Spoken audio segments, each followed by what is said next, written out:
본 방송에서 제공하는 투자 정보는 투자 판단에 대한 조언입니다. 방송에서 제공하는 주식의 가치, 가격 상승 및 가격 하락에 대해서는 방송사에서 보장하지 않습니다.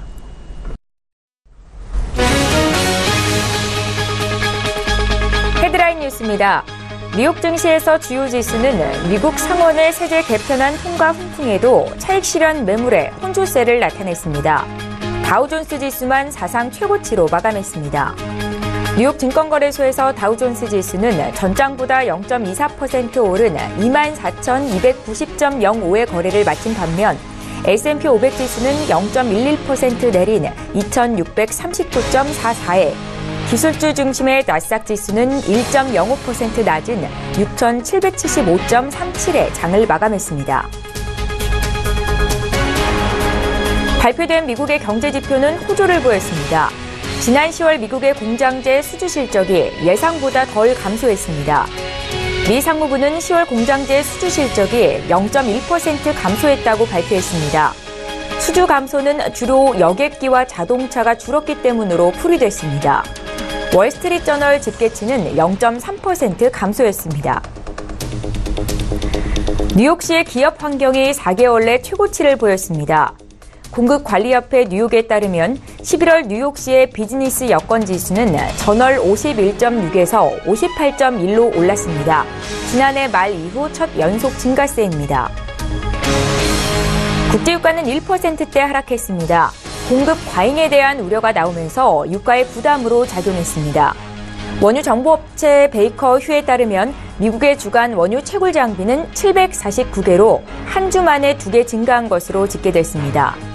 뉴욕 상업거래소에서 1월물 서부 텍사스산 원유 WTI 가격은 배럴당 1.5% 내린 $57 47센트에 장을 마쳤습니다.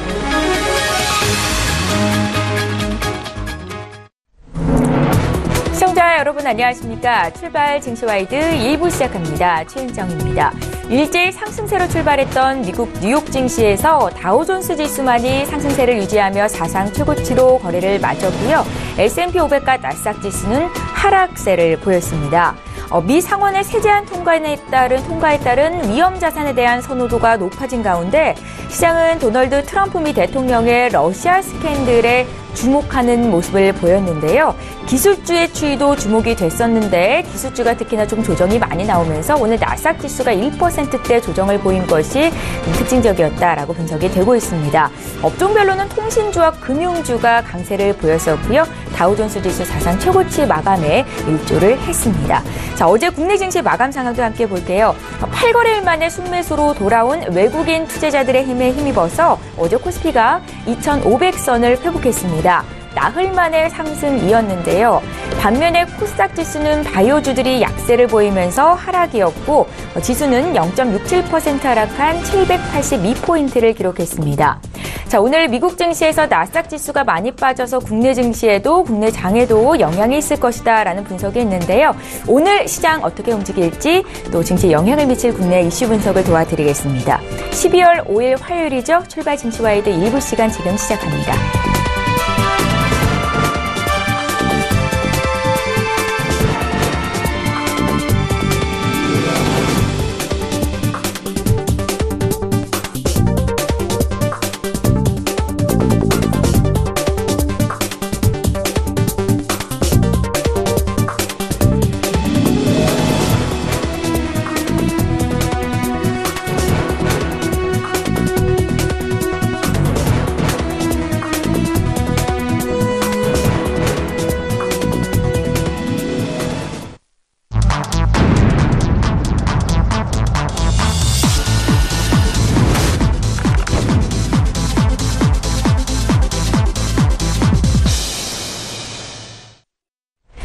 국내 시장 쟁점을 분석해보는 시간입니다. 오늘 라이브 이슈타임 시간이고요. 화요일이죠. SK증권 영업부 PIB센터의 이재강 이사 화상으로 연결해보겠습니다.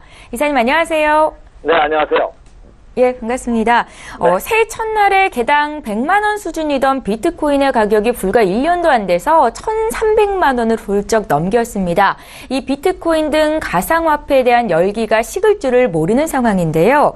하지만 그 부작용도 심각한 상황입니다. 우리 정부는 가상화폐를 사행성 투기 관점에서 바라보고 있습니다. 어제 들렸던 소식인데요. 정부가 범정부 대책을 꾸려서 가상통화 거래를 엄격하게 규제하는 방안을 내겠다라는 소식이었는데 투자자들 입장에서는 어느 쪽으로 방향을 좀 잡아봐야 되는 건지도 함께 여쭤볼게요. 네, 이제 전세의 주식시장이 올 한 해 큰 폭의 상승을 보였고요. 과연 한 해를 마무리 짓는 12월 달 장이 본격적으로 시작됨에 따라 크리스마스 랠리가 과연 올 것이냐?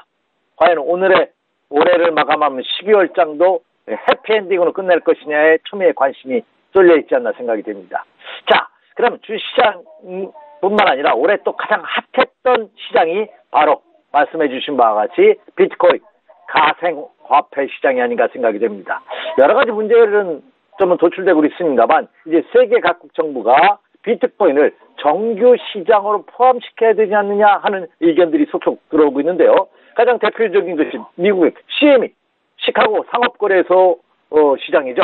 이 CME 시장에 가상화폐 비트코인이 상장을 앞두고 있다 하는 소식이 전해지고 있습니다. 제도권 진입으로 비트코인이 제도권 시장으로 진입을 한다면 오히려 비트코인 활성화에 엄청 기대가 되는 그런 모습이 아닌가 생각이 되고요. 그래서 각 증권사에서는 비트코인 세미나를 적극적으로 개최하는 등 비트코인 알리기 그리고 비트코인 홍보에 나서고 있는 그런 모습을 보여주고 있습니다. 특히 일부 국내 증권사에서는 6개월 동안 수수료 할인 행사를 실시하는 등 본격적인 할인 행사도 시작하고 있는 그런 모습마저 나타나고 있다는 점이죠. 말씀해 주신 바와 같이 연초 대비해서 지금 1300%라는 이거 버블도 보통 버블이 아닌 그런 급등세를 보이고 있는데요. 아직도 추가 상승 가능성과 조정을 예측하는 세력들이 팽팽하게 맞서고 있는 다시 말해서 1300%라는 1년 동안 어마어마한 상승률을 기록했음에도 불구하고 아직까지 추가 상승을 예측하는 전문가들이 많다는 점이 이를 반증하고 있는 것이 아닌가 생각이 됩니다. 그래서 오히려 이제는 이 비트코인을 소외시키고 없앨 것이 아니라 오히려 제도권으로 들어가면서 추가적인 안전장치 규제를 강화해야 되는 것이 아니냐 하는 제도적 정비를 서두르고 있는 그런 모습입니다. 우리 국내에서도 범정부적인 차원 각 비트코인과 관련된 모든 부서가 통합하는 TF팀을 만들어서 규제에 나서고 있는 제도를 정비하고 있는 그런 모습이 나타나고 있습니다. 그렇다고 본다면 그동안 비트코인의 아킬레스건이랄까 단점으로 부각됐던 투기와 그리고 해킹 등의 문제를 해결할 수 있지 않나 하는 기대감이 한층 더 부풀고 있는 것이 사실입니다. 그렇다고 본다면 이와 같이 제도 정비와 규제로 인해 안정적 투자가 가능한다는 것은 그동안 비트코인에 대한 투자를 꺼리고 있던 일부 투자자들 사이에서도 투자 심리가 호전되는 그런 것도 기대해 볼 수 있는 그런 모습이 아닌가. 따라서 이 비트코인에 대한 정부의 규제 강화 모습은 단순히 비트코인의 그 어떤 거품을 완화시킨다는 측면뿐만 아니라 비트코인의 거래를 안정적으로 이끌면서 투자 심리를 호전시킬 수 있다는 그런 긍정적인 요인도 가세할 수 있다 이렇게 말씀드립니다. 다만 비트코인은 다소 투기적인 거래임에는 틀림이 없습니다. 그래서 초보 투자자분들이라든지 묻지마 투자 시의 투자는 철저하게 지양해야 되지 않나. 요즘 대학생 사이에서도 이 비트코인에 열풍이 불고 있다고 합니다. 이 또한 바람직한 것은 아니다. 그래서 충분히 공부한 이후, 숙지한 이후 자신이 리스크를 감내할 수 있는 여건이 됐을 때 투자에 나서는 그런 지혜로움이 한층 더 요구되고 있는 시장이다. 이렇게 말씀을 드립니다. 예, 계속해서 시장에 영향을 주는 이슈 분석해보겠습니다. 두 번째 이슈고요. 외국인 투자자가 국내 증시를 팔면서 코스피 시장이 좀처럼 힘을 못 쓰고 있습니다. 어제는 8거래일 만에 순매수가 들어오면서 코스피가 2,500선을 회복하기는 했었는데요. 반도체를 중심으로 외국인 투자자들이 국내 IT 기업을 대거 팔고 있습니다. 이런 가운데 철강, 금속이나 화학주들은 좀 담고 있다라는 소식도 들리는데 차기 주도주에 대한 어떤 힌트를 얻을 수 있는 건지 이사님의 의견 들어볼게요. 네, 전에는 다소 긍정적인 시나리오가 외국인 투자가들로부터 이어졌죠. 왜? 왜냐하면 코스피 시장에서 8일 만에 외국인 투자가들이 무려 1,760억 원이나 순 매수에 나서는 그런 모습을 보였습니다. 사실 지난 일주일 동안 외국인 투자가들은 국내 시장에서 무려 1조 8천억 원어치를 순매도하는 그런 모습을 보였습니다. 그 핵심에 삼성전자를 포함한 핵심 우량주를 할 수 있는 반도체 관련주들이 집중되는 그런 모습을 보였죠. 1조 8천억 원의 매도 중에 무려 1조 4천억 원이 반도체를 포함한 IT 업종에 집중된 그런 모습을 보였다는 점입니다. 자, 그렇다면 여기서 두 가지가 이제 핵심이죠. 첫째, 외국인 투자자들이 지속적인 매도율을 보이던 반도체에 대해서 과연 매수로 전환될 수 있느냐? 아니, 매수로 전환되지는 못한다 하더라도 매도를 과연 어디서 멈출 것이냐가 하나의 퀘션이고요. 두 번째는 어제 외국인 투자가들이 1,760억 원이나 코스피 시장에 순매수를 보였는데 어제도 삼성전자를 매도했다는 점입니다. 그럼에도 불구하고 뭐를 샀냐 한번 뚜껑을 열어보니까 외국인 투자가들은 철강, 화학주를 대거 매수하는 그런 모습을 보이고 있다는 점입니다. LG화학을 무려 1,225억 원, 포스코 616억 원, OCI를 468억 원, 그리고 현대제철을 348억 원, 그리고 철강, 현대제철 같은 철강과 화학주들을 집중적으로 매수하는 그런 모습을 보이고 있다는 점입니다. 자, 오늘 새벽에는 뉴욕 증시 여러분도 이 방송을 통해서 아시겠지만 굉장히 심한 변동폭을 보이는 그런 모습을 보였습니다. 뉴욕 증시도 그동안 연속 상승, 사상 최고치 행진에 따른 역시 차익실현 매도 물량도 만만치 않게 쏟아지고 있는 그런 모습이죠. 다우존스는 다시 한번 조건상으로 사상 최고치를 찍었습니다만 나스닥 지수, 기술주는 오히려 상승하다가 막판에 급락으로 마감되는 그런 심한 변동성을 겪었는데요. 그러나 그렇다 하더라도 외국인 투자가들은 내년도 2018년도 시장에 대해서 소재와 산업재 산업을 아주 낙관적으로 보는 기업들의 경기가 호전되고 있고 경제지표에서 긍정적인 모습을 보여주고 있기 때문에 철강과 소재 같은 이런 산업재 업종들의 내년도에 각광을 받을 것이다 하는 그런 기대감이 이들 철강과 화학주로 매수를 유입시키고 있는 그런 모습을 보여주고 있지 않나 이렇게 생각이 됩니다. 그리고 또 하나 이 철강과 화학업체들이 사실상 그동안 상승 대열에 크게 합류하지 못했기 때문에 이제 바닥 탈출 신호의 모습을 보인다는 가격적인 메리트가 크다는 점도 외국인 투자자들로 하여금 러브콜을 불러일으키는 그런 모습이 아닌가 생각이 됩니다. 그래서 일부 전문가들 사이에서도 그동안 반도체와 IT에 치중됐던 그 매수가 이제 철강과 화학같이 다른 산업으로도 폭넓게 이어지고 있다는 점은 굉장히 긍정적인 그런 모습으로 파악하면서 향후 증시에 긍정적인 요인으로 작용할 가능성이 높다 이렇게 판단하고 있습니다. 예, 잘 알겠습니다. 세 번째 이슈로 넘어가 보겠습니다. 최정구 금융위원장이 연기금의 코스닥 확대 투자 방침을 다시 한번 확인을 시켰습니다. 다만 몇 %까지 늘리겠다라는 목표치를 정한 것은 아니다라고 덧붙였는데요. 향후에도 코스닥 시장이 좀 활기를 이어갈 수 있을지 또 산타랠리에 동참할 수 있는 건지 의견 여쭤봅니다. 네. 문재인 정부 들어서 가장 핵심적인 것이 청년 일자리 창출이고요. 예. 중소 벤처기업들을 활성화시키겠다는 것이 핵심 정책 과제였죠. 자, 그 일환으로서 코스닥 시장에 연기금을 포함한 이 공적 자금의 투입을 더 강화하겠다, 투자를. 그런 말을 방침을 세웠었는데 지지난주인가요? 김성수 국민은행 이사장은 코스닥 시장 투자 확대에 대해서 생각한 적이 없다 올해는 내년도에 뭐도 아직 구체적인 계획이 놓지 않았다 하는 이런 혼선된 발언을 했는데요. 어제 최정구 금융위원장이 일침을 가했죠. 최정구 금융위원장이 그 청년 창업 콘서트에 참가를 해서 연기금으로부터 코스닥 투자 비중을 확대를 하겠다는 것을 천명하는 그런 모습을 보였습니다. 물론 말씀해 주신 바와 같이 최근에 언급해 주신 바와 같이 아직 비중은 그게 10%가 될지 5%가 될지 20%가 될지 비중은 정하지 않았지만 코스닥 투자 비중을 확대하는 방침에는 변함이 없다 하는 것을 천명함으로써 그동안 논란이 됐던 연기금의 코스닥 투자하느냐 마느냐를 확인하게 그 불안감을 잠재우는 그런 모습을 보였다는 점입니다. 또 최정구 그 금융위원장은 가상통화 투자자 앞에서 말씀드린 비트코인 말씀드렸다시피 가상통화에 대해서도 투자자 보호 규제를 하겠다.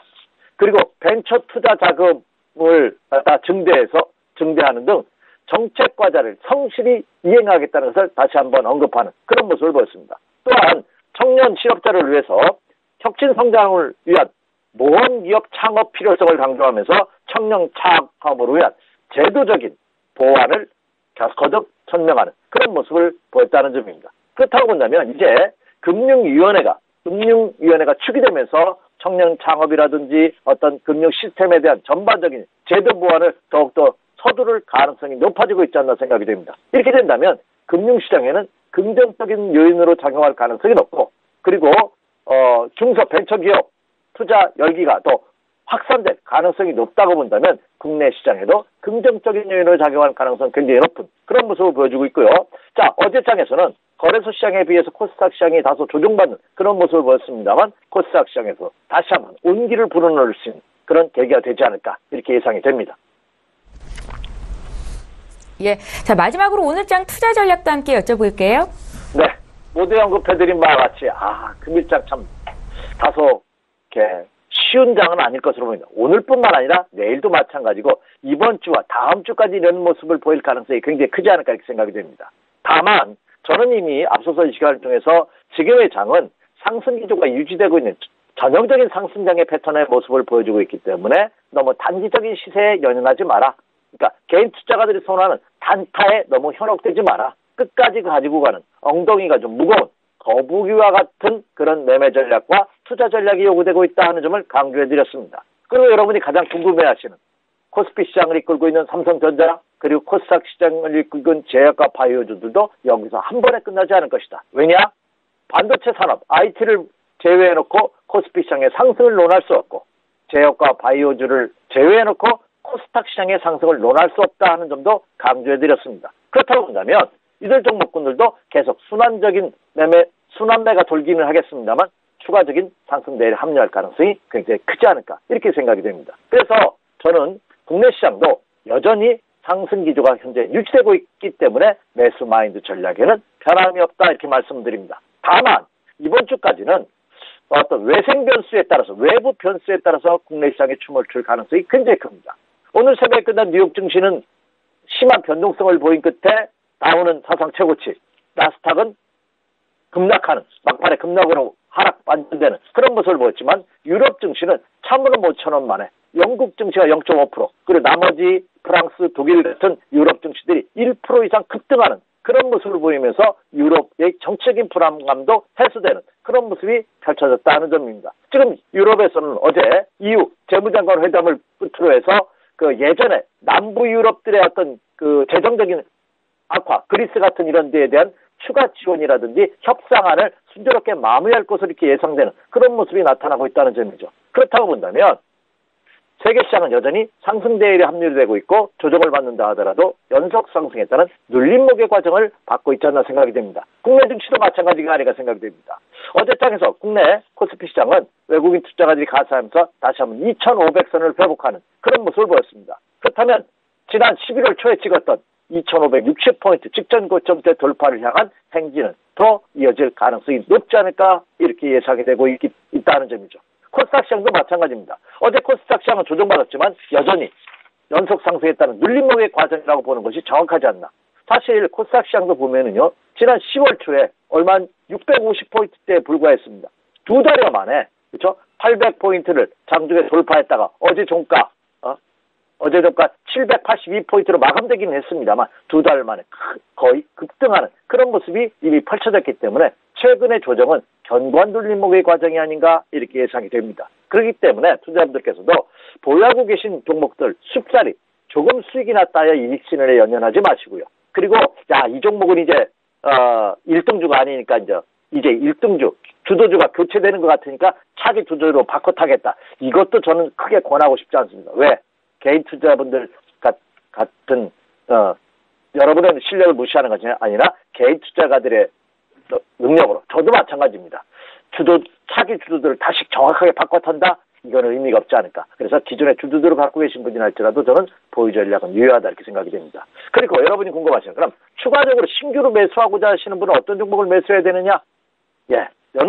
저는 여전히 지금 충분한 조정을 받았던 반도체와 IT 관련주들은 영원한 테마가 되지 않을까 생각이 됩니다. 그래서 이들 종목이 조정을 만약에 받는다. 역시 추가적인 매수는 가능하지 않나 생각이 됩니다. 이미 앞서서도 삼성전자를 예를 들면서 저는 삼성전자가 250만 원대가 온다면 역시 반등거리다 하는 말씀드렸죠. 역시 250만 원에 어제 지난주에 250만 원대로 떨어지자 어제장에서 그렇죠? 그래도 삼성전자가 강세를 보였던 이유가 바로 여기 있지 않나 생각이 됩니다. 그래서 이 반도체 IT 업종들 조정은 오히려 매수를 접근하는 전략이 필요하다. 그럼 최소한 하락 시 매도할 필요는 전혀 없지 않을까 이렇게 예상이 됩니다. 자, 다음으로서는 제약과 바이오주입니다. 어제 제약과 바이오주들이 조정을 받으면서 코스닥 시장이 하락하는 그런 모습을 보였습니다. 역시 최근 시장에 모두 언급해드린 바와 가장 뜨거운 이슈가 비트코인이죠. 가상화폐입니다. 이것과 마찬가지로 일부 제약주들도 수직 상승했다가 지난 2, 3주간 조정을 받는 그런 모습을 보였죠. 저는 역시 아직도 끝나지 않았지 않나 생각이 됩니다. 그래서 오히려 제약과 바이오 관련주들도 추가 조정을 여기서 보인다면 역시 매수 전략이 가능하겠다. 역시 그렇다면 가지고 계신 분들도 추세가 완전히 이탈될 때까지는 계속해서 홀딩하는 전략이 바람직하다 이렇게 생각이 됩니다. 자, 다음으로서는 올 연말 이미 국내에 이주열 한국은행 총재도 금리 인상을 그렇죠? 6년 5개월 만에 실시를 했습니다. 전격적으로. 이제는 저금리 시대가 저무는 그런 모습을 보여주고 있기 때문에 기존의 저금리 시장에서 했던 투자 전략과 매매 패러다임을 이제 조금 더 수정할 필요 있지 않을까 생각이 됩니다. 이제는 금리가 계속해서 높아지는 다시 말해서 긴축의 재정과 경제로 이어질 가능성이 크지 않을까 생각이 됩니다. 그렇다고 본다면 이 저금리 시장을 탈피하는 금리 인상의 최대 수혜주로 부각되고 있는 은행과 보험주들 역시 관심권에 두셔서 좋지 않을까 생각이 되고요.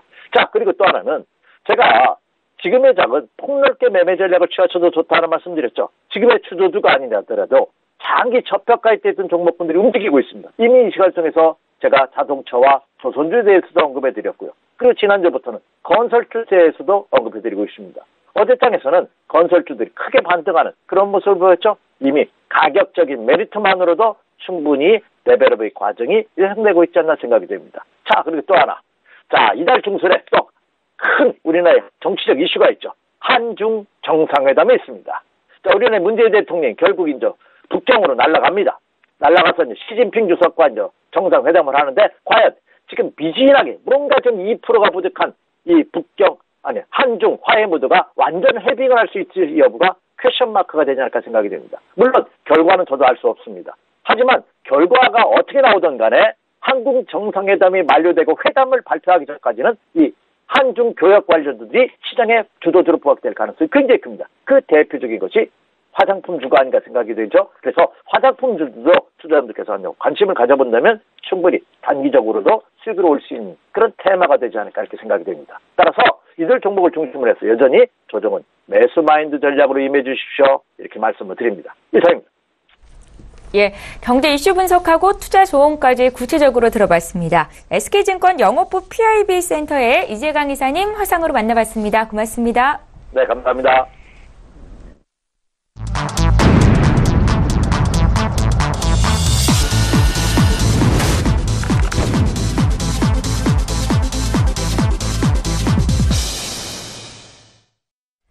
예, 시장의 중심이 되는 이슈 꼼꼼히 점검해드리는 시간입니다. 글로벌 시시각각 시간이고요. 신한금융투자 곽상준 부지점장 화상으로 연결해보겠습니다. 안녕하세요. 네, 안녕하십니까. 곽상준입니다.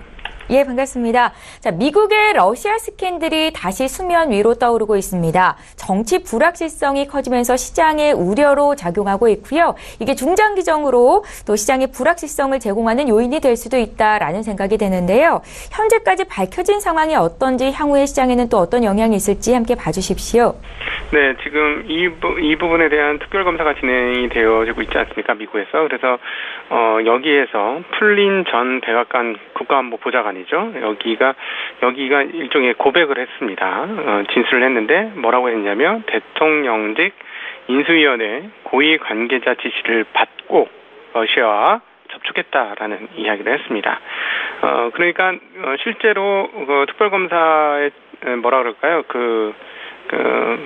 취조를 당했다고 해야 되나요? 그 과정에서 일종의 자기가 이제 감형을 받기 위해서 이런 이야기를 한 것인데요. 이러니까 이게 이제 중앙으로 서서히 들어오게 될 겁니다. 시간은 상당히 걸릴 것으로 보여지고요. 근데 내용을 보면 뭐 어떤 비서관이 그렇게 한 것이냐 이 부분이 상당히 중요한데 이 백악관의 고위 관계자 그 대통령 인수위원회의 고위 관계자가 누구였냐면 지금 CNN 보도로는 이렇습니다. 바로 사위죠. 도널드 트럼프의 사위인 제러드 쿠슈너 백악관 선임 고문 으로 이야기가 나오고 있습니다.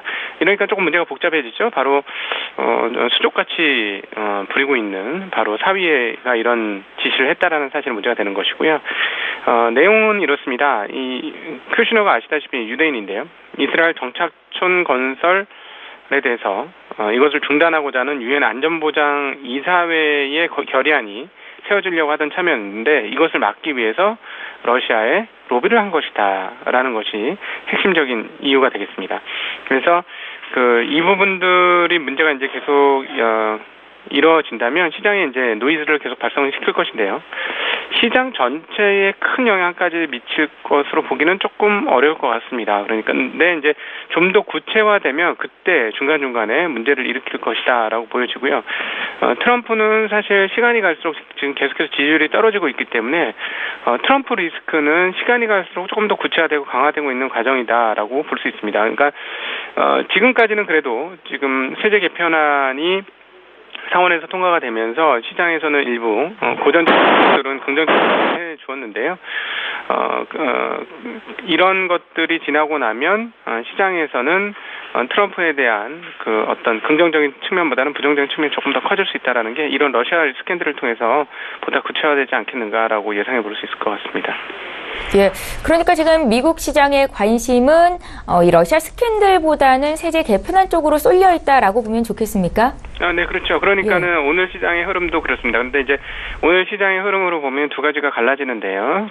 그동안에 미국 시장을 이끌어왔던 것이 빵 주식이라고 할 수 있는 바로 그 기술 선도주들이었죠. 뭐 페이스북, 아마존, 구글 뭐 이런 회사들 아닙니까? 애플 이런 회사들이 시장을 이끌고 왔는데요. 이 기술주들에 대해서 일부 좀 균열이 가고 있는 상황이 나타나고 있습니다. 그래서 좀 미국 시장 구분해서 보셔야 될 것 같은데요. 전통적인 주식들은 그런대로 괜찮은 흐름들을 계속 보여줄 것 같고요.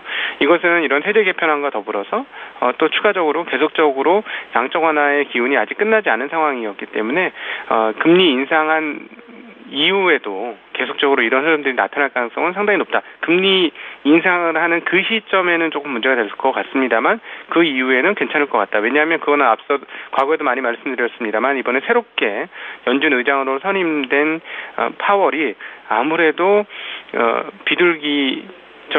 더 비둘기적인 흐름들을 보여주고 있기 때문에 그러할 것이다라고 예상할 수 있겠고요. 그러나 한 측면에서는 시장 내부적인 상황으로 보면 기술주들에 대한 균열이 일어났는데 이 부분은 뭐냐면 그동안에 수요가 압도적으로 많았었는데 공급이 이 수요를 따라오고 있다라는 것이죠. 이 부분이 지금 시장에서 제일 큰 기술주 관련해서는 이슈가 되고 있기 때문에 이 부분과는 좀 미국 시장을 좀 갈라서 보시는 게 필요하고요. 한국 같은 경우는 대외적인 측면에서 보면은 기술주 국가입니다.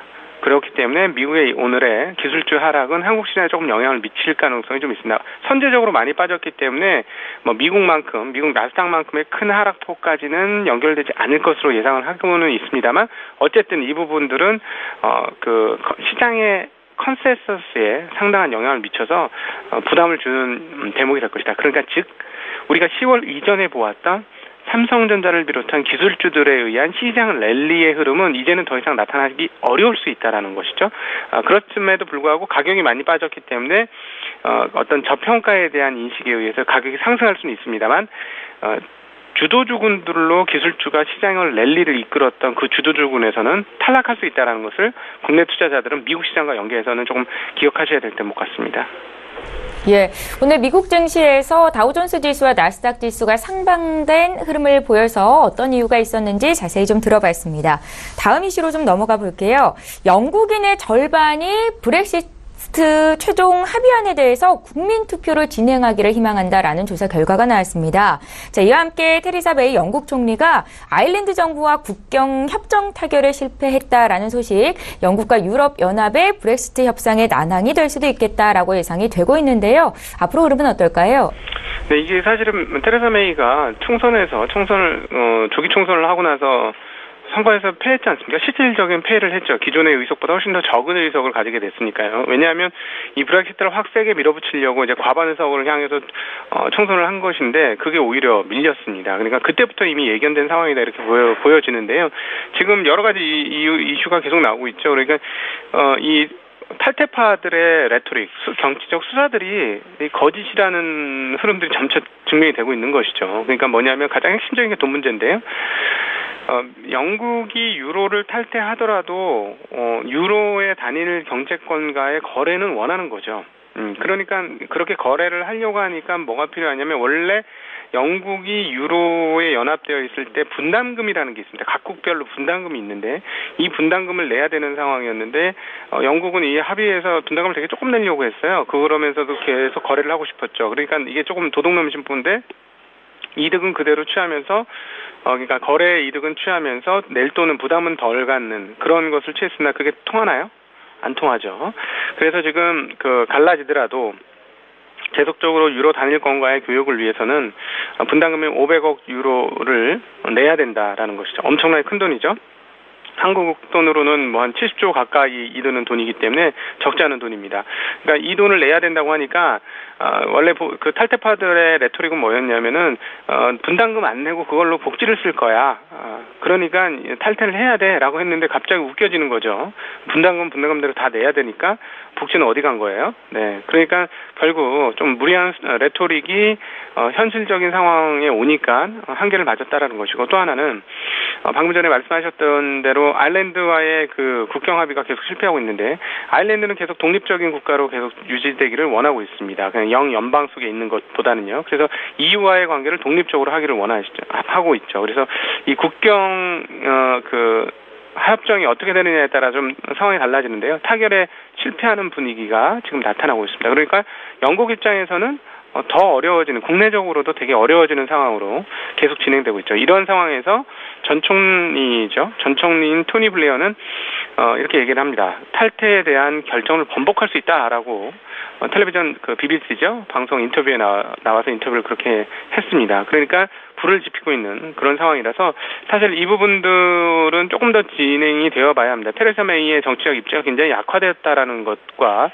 그리고 EU와의 합의 과정들이 국민이 납득하고 설득되고 만족할 만한 수준으로 잘 나오지 않고 있기 때문에 말씀하신 대로 브렉시트 협상이 독일 자국 내에서 좀 문제를 일으킬 가능성은 점점 더 올라가고 있는 상황이다라고 볼 수 있겠고 그렇다면 이것이 금융시장에 어떤 영향을 미칠 것이냐를 보시면 브렉시트는 불확실성으로 가는 과정이었잖아요. 그런데 이제 브렉시트가 철회되는 과정은 불확실성의 해소 과정으로도 볼 수 있습니다. 그래서 이 부분이 이렇게 이루어지면 일정 부분 변동성은 커질 수 있겠습니다만은 과거에 브렉시트가 나왔을 때의 변동성과는 반대로 작용할 가능성이 커서 시장에 어떤 결정적인 영향이나 큰 타격을 주는 방향으로 가기는 좀 어려울 것이다. 이렇게 보는 게 맞을 것 같습니다. 오히려 금융시장 입장에서는 이렇게 러시아 내부적인 문제로 브렉시트가 어려워진다면 오히려 긍정적으로 받아들일 수 있고요. 실제로 쉽지 않습니다. 왜냐하면 지금 브렉시트가 되고 나면 지금 구체적으로 진행을 하고 있습니다만 가장 큰 게 뭐냐면 런던은 아주 엄청난 타격을 받죠. 왜냐하면 유럽의 금융 중심지가 어디입니까? 런던의 시티입니다. 그런데 거기에 본사들이 다 있거든요. 각 유럽의 중앙 금융기관의 본사들이 다 거기에 있는데 이렇게 딱 갈라지면 어떻게 될까요? 다 나오겠죠. 그래서 독일이나 이런 나라는 자기네가 이걸 받고 싶어가지고 막 선전을 하고 열띠게 선전을 하고 유치하려고 유치 경쟁이 상당합니다. 그러니까 이렇게 되면 런던은 굉장히 큰 타격을 입을 가능성이 있어요. 그래서 런던 쪽에서는 계속해서 반대가 크고 그때 선거 때도 투표 때도 반대를 많이 했고 지금도 반대 여론이 상당히 높은 편입니다. 그래서 이 부분들은 계속 영국 내의 문제로 나오지 않겠는가 이렇게 예상해 볼 수 있겠습니다. 예, 국내외 이슈를 이렇게 매일매일 구체적으로 분석을 하고 또 하는 이유가 그래서 국내장은 어떻게 반응을 할 것인가일 것 같습니다. 앞으로는 어느 섹터를 사야 수익을 좀 많이 낼 수 있을지 투자 조언 부탁드릴게요. 네, 지금 과거에 비해서 작년이나 올해 상반기에 비해서 해외 이슈가 한국에 별로 큰 영향을 미치지 못하고 있어요. 왜냐하면 이 부분은 빨리 이해를 하셔야 되는데요. 한국에서는 정책 이슈가 상당히 커지고 있기 때문에 그렇습니다. 그러니까 정책이 계속해서 나오는 게 중소기업, 벤처 이런 쪽에 초점을 맞추고 일자리에 초점을 맞추겠다 이런 얘기를 하는데 일자리는 어디서 나오나요? 90% 이상이 중소기업에서 나와요. 그러니까 국가의 재정의 자원이 그 중견 중소기업 쪽으로 더 많이 흘러 들어갈 수 있다라는 것을 이야기하는 것이 되겠죠. 기존에는 대기업 중심으로 편제가 형성되었는데 그게 소위 말하는 트리클 다운, 그냥 낙수 효과가 하나도 나타나지 않은 것이죠.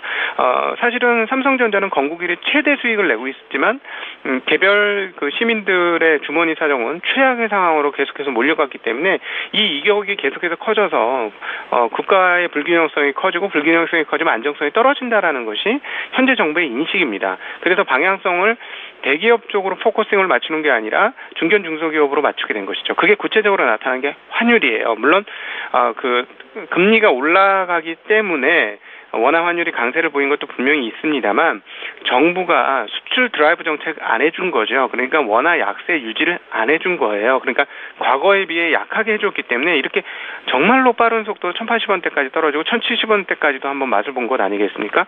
과거 같으면 상상할 수 없고요.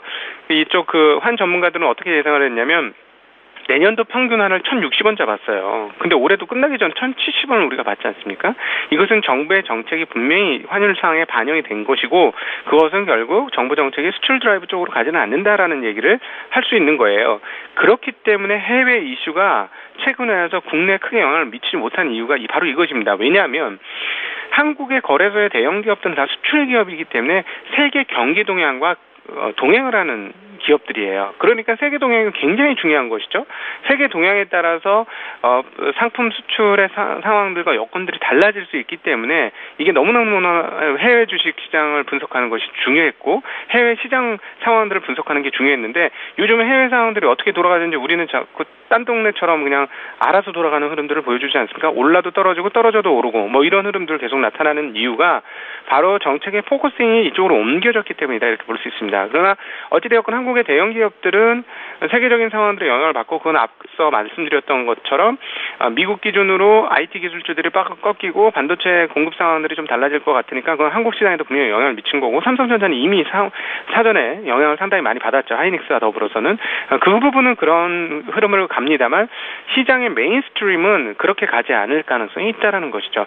최근에 이제 흐름들은 어떻게 되냐면 IT 쪽에서 제약 바이오로 갔다가 뭐 일부는 사드 피해주들이 회복되는 과정으로 갔다가 또 어제 이번 주 들어와서의 흐름들은 어떻게 가고 있죠? 5G 통신 쪽으로 확 시장이 넘어갔습니다. 그러니까 왜 그러냐면 삼성전자, 하이닉스 같은 초대형 회사들이 가게 되면 여기가 모든 매수의 수급을 싹 빨아들이는 거잖아요. 그러니까 얘네만 쭉쭉 가도 다른 시장은 다 얼어붙어도 열띠게 얘네만으로도 지수가 올라가면서 갈 수 있는 시장이 된 거죠. 근데 이 시장에서의 수급이 지금 빠져나와서 수급이 메인스트림을 다른 쪽으로 흘러가니까 시장이 작은 거예요. 제약바이오도 크지만 시장이 큰 시장이 아니죠. 이쪽 IT에 비하면. 그러니까 이 시장이 크게 아주 진폭을 변동성을 높이면서 크게 오르락 내리락 하면서 시세를 냈다가 이 시세가 좀 부담스러우니까 딴 데로 옮겨가니까 딴 데도 시세가 엄청나게 폭발적으로 나오죠. 왜냐하면 시장이 작거든요. 이 섹터는 한국의 IT 섹터에 비해서는 훨씬 더 낮기 때문에 사이즈가 작기 때문에 이렇게 수급이 들어가면 큰 변동성을 일으키는 겁니다. 그래서 앞으로도 당분간 계속 이런 모습을 보일 가능성이 상당히 높으니까 시장이 변동하는 흐름들을 잘 체크하셔서 투자하시는 것이 남는 장사를 하는 방법이 아닐까 이렇게 판단되어집니다. 예, 오늘 장 투자 조언까지 구체적으로 들어봤고요. 신한금융투자의 곽상준 부지점장님 화상으로 연결해봤습니다. 고맙습니다. 네, 감사합니다.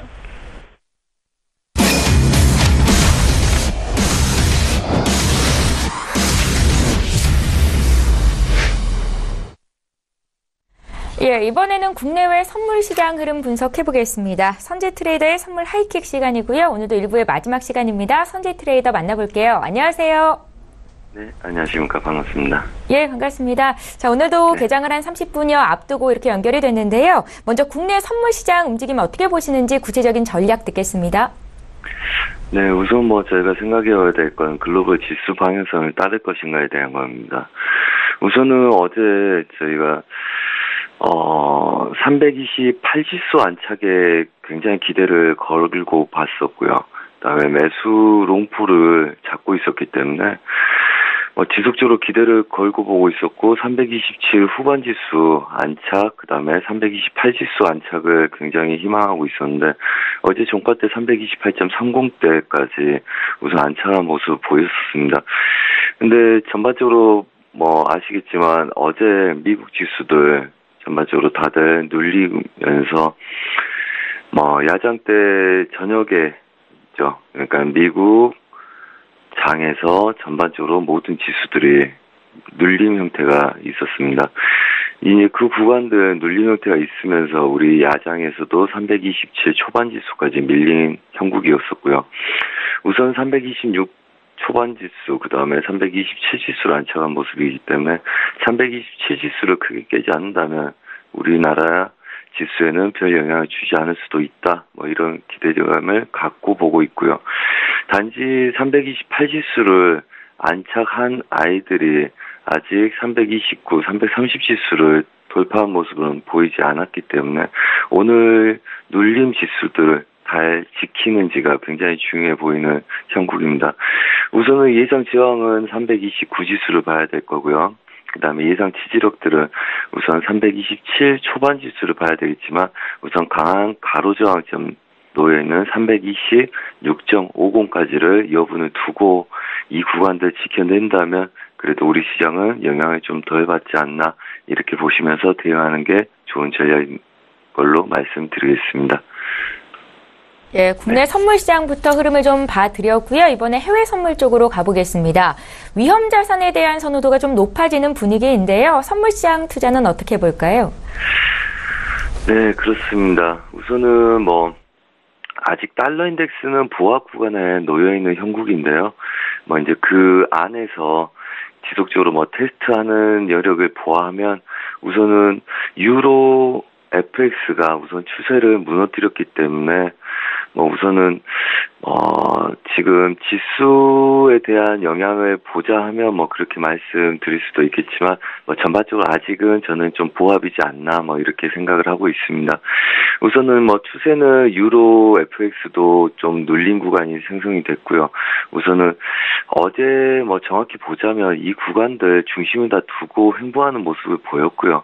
그래서 이 구간 내에서 위아래 깼다가 다시 돌파했다가 안착하는 모습을 보였고요. 지금 같은 경우는 우선 오늘은 하단부 지지력에서 유로 쪽으로 좀 더 달러보다 유로 쪽으로 배팅할 가능성이 있다 이렇게 보고 있고요. 그 구간들이 윗구간들 1.19, 20대이겠지만 우선은 오전 중에 먼저 저항부터 보고 싸워야 되기 때문에 예상 저항은 1.19250까지 상단부를 열 생각이고요. 그 다음에 하단부 지지력은 1.18, 500대. 한마디로 이 구간들 지키고 지속적으로 상승 여력들 보는지를 오늘 체크하겠다는 거죠. 그래서 이 중간 자리들을 다시 돌파해서 어제 박스 구간들을 안착 시도하는지를 볼 필요가 있을 거고요. 그렇다면 형국은 아직 방향성을 예단하기 힘들지만 아직 달러 인덱스가 벗어나지 않은 형태에서 저는 아직은 그래도 박스권에 놓여있다고 아직은 보고 싶은 형태입니다.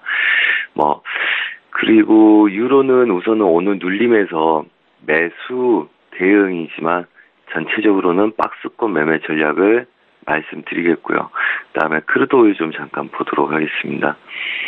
자, 어제 크루드 오일 저희가 절대 매수는 보지 않는다. 다음에 얘네들 59불 때 저항, 부담감, 그 다음에 셰일가스의 증산 우려에 인해서 60불 때 바로 확인하기가 힘들 듯 보인다. 그래서 이 구간까지를 지속적으로 매도를 어제 쳐왔고요. 어제 새벽 4시까지 장을 같이 지켜보면서도 봤는데 최저가를 찍었으나 추가적으로 하단부 돌파가 없었습니다. 해외 선물에서 가장 중요하게 지금 관심 갖고 있는 거는 달러 인덱스는 보합권 돌파 여력이 있지만 우선은 오일이 57달러를 지킬 것인가에 대한 여부입니다.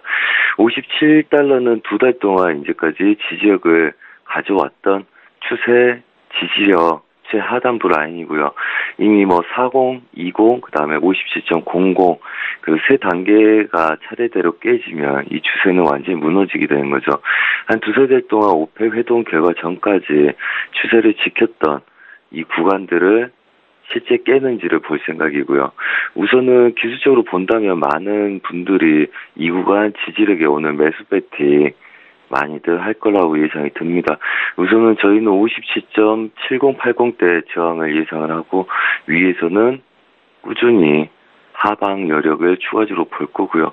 일봉상에서의 그림 한 번만 보겠습니다.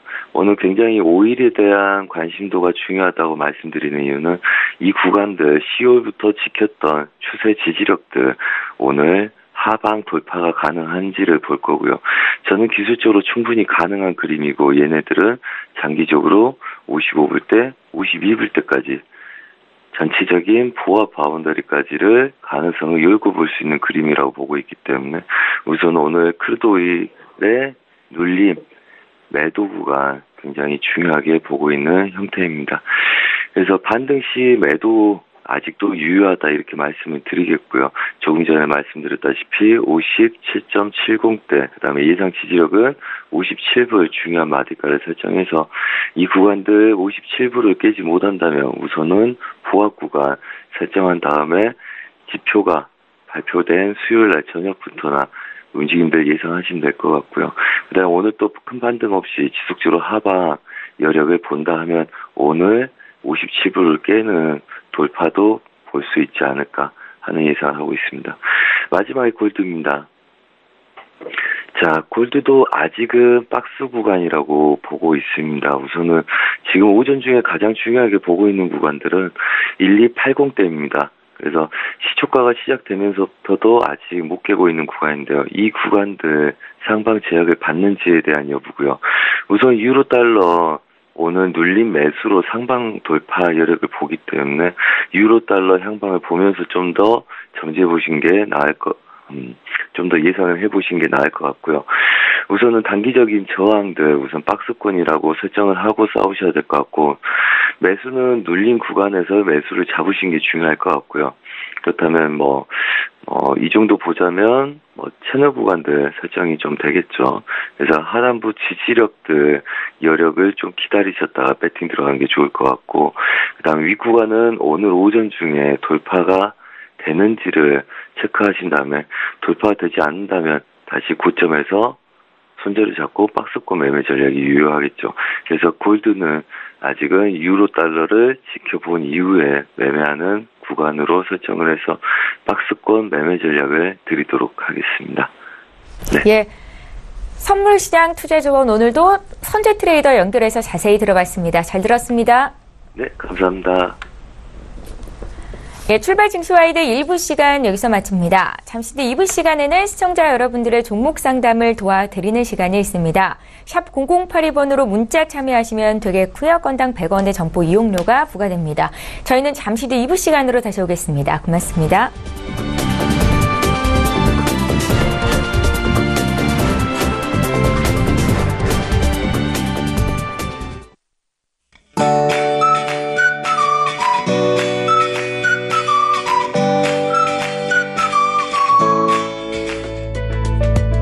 안녕하세요. K웨더 라이프스타일 예보 조씨입니다. 오늘은 추위에 대한 대비를 더 단단히 하셔야겠습니다. 찬바람이 강해지면서 올겨울 들어 가장 추운 날씨를 보이고 있는데요. 서울은 영하 8도까지 내려갔고 춘천은 영하 10도까지 떨어졌습니다. 바람 때문에 체감온도는 이보다 낮은 만큼 두꺼운 외투는 물론이고 목도리나 장갑, 모자 등으로 보내 신경 쓰시기 바랍니다. 추운 날씨 속에 눈 소식도 있습니다. 현재 충남 서해안과 호남, 제주도로는 눈이 내리고 있는데요. 이 눈은 오늘 밤 경기 서해안과 경기 남부, 충청 내륙까지 확대되겠고 내일 새벽이 되면 서울을 비롯한 중부와 경북 북부지방에도 눈이 오겠습니다. 눈의 양 서해안과 제주 산간으로 최고 8cm, 그 밖에 전국 대부분 지방이 최고 5cm가 되겠고요. 이 눈은 내일 아침에 대부분 그치겠습니다. 다만 추운 날씨 속에 이 눈이 얼어 도로가 미끄러울 수 있겠으니까요. 빙판길 낙상사고와 교통안전에 유의하시기 바랍니다.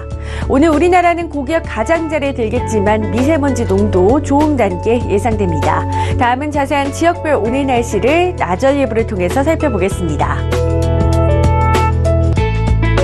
충남 서해안에 부산에서 시작된 눈은 밤이 되면 경기 대부분 지방과 충청 내륙까지 확대되겠고 한낮에도 서울 1도까지밖에 오르지 못하겠습니다.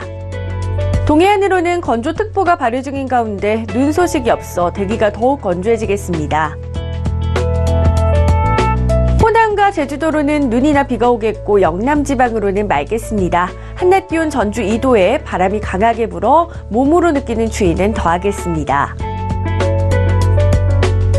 현재 대부분 해상에 풍랑특보가 발효 중인 가운데 해상 상황 좋지 못하겠습니다. 전 해상에 눈이나 비가 오는 가운데 물결도 매우 거세게 일겠습니다.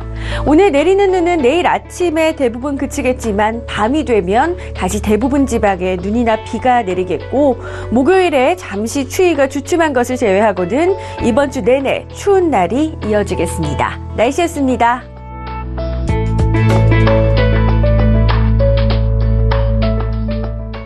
본 방송에서 제공하는 투자 정보는 투자 판단에 대한 조언입니다. 방송에서 제공하는 주식의 가치, 가격 상승 및 가격 하락에 대해서는 방송사에서 보장하지 않습니다.